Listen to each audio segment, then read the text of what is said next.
what values do you see embedded in Bitcoin? Not only like that Peterson might espouse, but just in general, like how do you interpret Bitcoin's fundamental or intrinsic values, like philosophical values, social values? Like obviously, this thing it's a network, it's some software, and it doesn't know about those ideas. It doesn't have a concept of those ideas, right? But the implications of the nature of Bitcoin do have these properties or these ramifications, right? On it has values. There are values instilled there. So, how would you describe the values of Bitcoin? Yeah, it's a great question, and it's not exactly easy to answer, but I think it relates a lot to the work that Jordan Peterson has been doing over the last 30 years. He talks a lot about the logos, for example, and how it is paramount in Christianity. And what's interesting is that everything in Bitcoin is just speech. That's also why it's so incredibly hard to ban. Like the code is, everything is just text. The code is text. The Bitcoin blocks are text. Transactions are text. If you sign something, it's just text. Your private key is just text. All the constituents of Bitcoin are just text. There's just speech. So it's embodied logos, if you will. And it's not even easy to parse out what the body of Bitcoin it is. Of course, it has like a physical manifestation on the internet with mining farms and all that, and with full nodes and so on and so forth. But in essence, it's just information, and you only need. It's not even encrypted information, like it's just clear text information that is sent forth. It's just it's a language and a protocol. And so what's interesting about Bitcoin is that it is a system that does not lie and just speaks the truth all the time. Every 10 minutes, every new block that comes in is a new bundle of truth. And the deeper down this block gets buried, the more truthful it becomes, the more sure you can be about this truth. And I think all these concepts, I think Peterson would really like that, like I don't think he has wrapped his head around Bitcoin fully yet necessarily, because I think he would have talked about it if that was the case. But all of these concepts can be found in Peterson's lectures and in his books. And what's especially interesting, his rise to fame was his refusal to let others dictate what words he uses, because by studying history, he saw what the corruption of language can do to a society. And words, in a way, are just abstractions of things. So you point to something and you name something, and so you kind of create a map of the real world by using your words. And what's interesting about money is that money is also an abstraction. Like money is the abstract idea of what society in total owes you, and you have this societal contract that you can give society money and you will get what you actually need in return, goods and services. And so the corruption of money is very similar to the corruption of language. It deteriorates society, like it destroys society if it becomes extreme enough. And all of these concepts are concepts that Peterson has already explored. I just don't think that he sees the very, very deep connections to Bitcoin yet. And another one of the values that Bitcoin embodies is that everything is focused on the individual. You don't rely on the network necessarily to feed you any truth. You verify all of it yourself. So if like from the perspective of a full node, truth and everything that you need comes from within and comes from the sovereignty of the individual. And that's also something that Peterson talks about a lot. So he also talks about, for example, in a time of radical change and just societal change in general, I think that's what we are experiencing right now. We're experiencing exponential change in our society. Everything is changing all the time. It's very hard to keep up. And his answer to how to keep up with this change is to revert back to the individual. And that's exactly what Bitcoin does as well. So that's definitely one of the values that Bitcoin embodies. And there's a reason why we talk about Bitcoin using the words that we use. We call it the truth machine. We call it the incorruptible substance. And we call it all of that because there is a deep sense of truth with these concepts. That's actually how Bitcoin operates, and that's actually what Bitcoin does. And so, yeah, those are definitely some of the values that Bitcoin embodies. But what makes it so interesting is that even the description of the values themselves are embodied in Bitcoin, which is why it's so insanely hard to change. Like the consensus rules are part of the network itself. Like the rules are part of network consensus. And so if you want to keep playing the Bitcoin game, you must not change these rules. This is why we cannot have hard forks, so to speak. And yeah, all of that is embodied in the Bitcoin network, but it's also really, really hard to parse apart. I hope that was a somewhat understandable answer to the question. It's a big question. You could go a lot of directions. John, let's hear your take, man. Well, I just wanted to piggyback on one point, and I think it's a great point, because the core of Peterson's work is the sanctity and the sovereignty of the individual, because that place, call it the logos, call it consciousness, call it free will, that is the only thing that can truly mediate those two primordial forces of order and chaos in order to bring back something beneficial, right? And to reestablish good and useful order. And so, he said many times in his biblical lectures that it's almost like a miracle that somehow we've emerged, even with all the problems that we have in today's society, that there's almost still a presumed divinity in each individual. And on that presumption is predicated a lot of our legal institutions and everything else, like the presumption of innocence until proven guilty. And what could be more? And so this whole theme of individual sovereignty and freedom with Bitcoin, I mean, what could be more, what could jive better with the core thesis of a lot of Peterson's work than being able to take back that sovereignty in one of the most important realms that you have it, which is how you express yourself economically to the world and how you mediate and manage your relationship economically with other people and with yourself across across time. And, this is, I think, I'm not sure if I've heard Peterson characterize it this way before, but I think this would probably come up in any conversations with any Bitcoiners that he has, is that core piece of, let's call it the logos, where your free choice is what determines how much you go into that chaos and how much order you bring back. And that eternal process is predicated on you having free will and being able to act on that.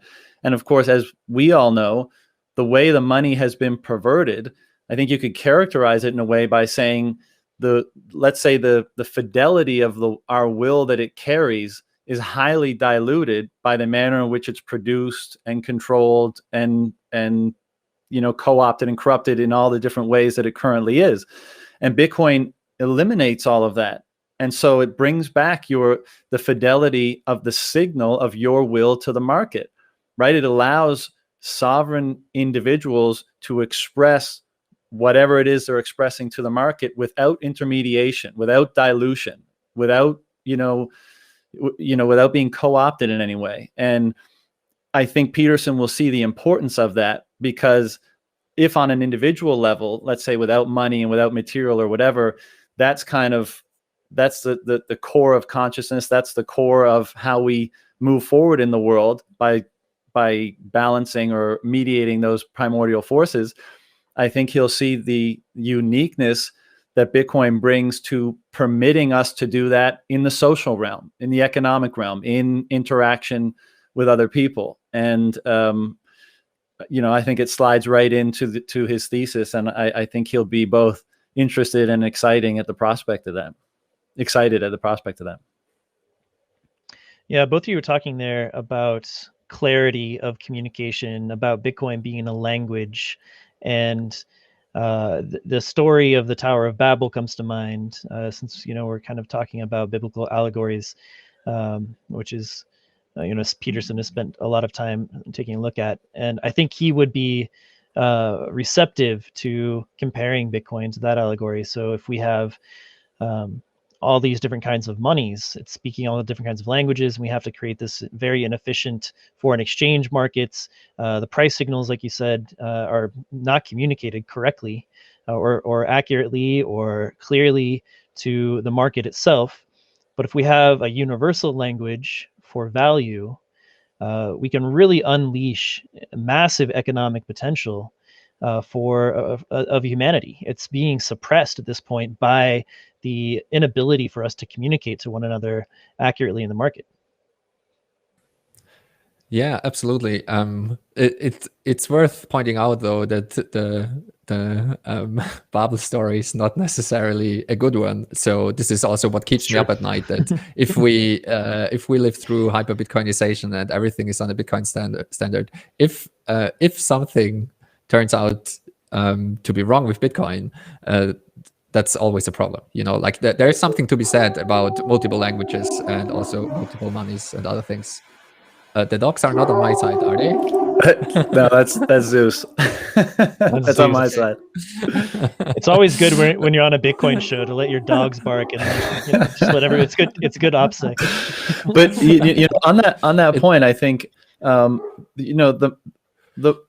think what he'll be interested in, I think what we're all interested in, is that the world that we all imagine this Bitcoin renaissance as a result of it fixing a lot of these issues, but it's also like just having the world reflect and represent the genuine inputs, the genuine choices, the genuine will of all the different participants would be an amazing thing. Because then the world that is the one that we should be contending with.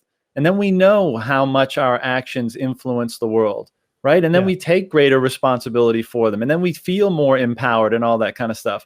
But right now we have a world where I think a lot of people, obviously subconsciously, they almost feel like this isn't the world that like I made, so that what the world and what the market is telling us is really more so the will of the relatively small portion of people that are the co-opters of the money, or the beneficiaries of the co-option of the money.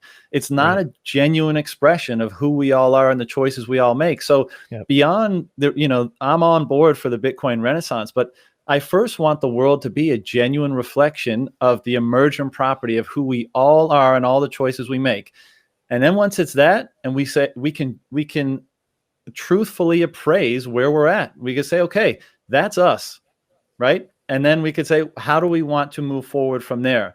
But right now, we can't look out a world and say, that's us. That's a perversion of us because of the way that the money has been co-opted and the relative imbalance of the ability to express commensurate will by a certain cohort or a certain group of people at the expense of robbing that ability from most other people. And so we have to have a truthful appraisal of where we are before we can determine where we want to go. And that actually falls pretty much in line with Peterson's self-authoring stuff, which is a far more pragmatic approach to looking at the let's say the course of your life and where you might want to go. And of course, a very important part of that is, where are you? What's the lay of the land right now? And how do you want to move forward from there? So that's what I think Bitcoin will deliver. It's a world that genuinely reflects all of our choices and all of our will. And that'll be empowering, but it'll also be, sobering, because I think we'll have to take more responsibility for it. There's been a huge abdication of responsibility as a result of the money system that we're currently in. Mm-hmm. Absolutely. Yeah. Go ahead, Gigi. And then I'm going to come back to a point you made earlier. But let's go ahead, Brady. Sorry. John. No, it's okay.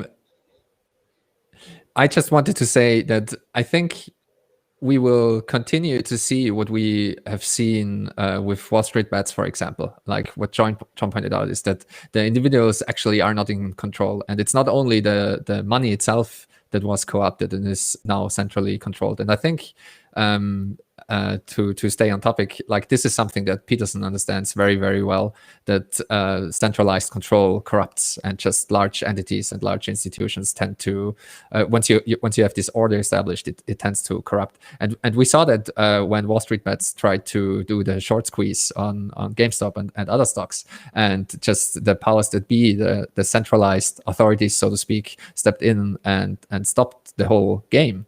And with Bitcoin, this just isn't possible. And I think what Matt Odell and others popularized under the hashtag SatSqueeze is what we will continue to see happen if Bitcoin just survives. Like Bitcoin is basically a squeeze on the fiat monetary system, and I think we are living through the SatSqueeze right now. So I'm just mentioning that because the whole reversion to the individual, I think, is something that plays in that nicely, because once you understand that you are in control of your own money and nobody can stop the transactions you're about to do, then those things, they not only become possible, they kind of become inevitable, because it will be obvious to more and more people what the winning moves of this play are. And we see this now even in the corporate world, like with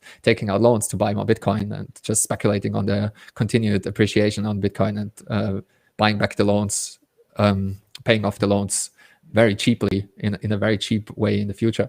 And I also want to loop back to what you said about the language and the language we use, and how money is a language as well, and how this language is corrupt. It's actually something that Eric Weinstein pointed out as well, and I'm I'm kind of looking forward to continue these conversations with non-Bitcoiners, because it's very difficult to find the right words for all these concepts, and everyone with their different backgrounds has a different set of vocabularies, and you just have to, you to talk to Bitcoiners in a meaningful way. I think you have to at least make an effort to try to learn some of the vocabulary that we use here, like what is hyper-Bitcoinization, for example, what kind of concept is behind this word. And I experienced this myself when I learned about Bitcoin, and I still experience it, how difficult it is to get fluent in all the different languages that you need to learn. Like if you dig into financial markets, when I started out, I didn't know what a short was or a long was, or a bull or a bear market is, and now I know, and I'm still learning about future markets and the concepts like backwardation and what it means for a market to be in contango, for example, what rehypothecation is, and a dozen of other concepts. And I'd be very interested to talk to Peterson and Eric Weinstein just for that alone, to find a more easily digestible common language to talk about Bitcoin in a non-Bitcoin world, so to speak, because I think it will be more and more important as time goes on.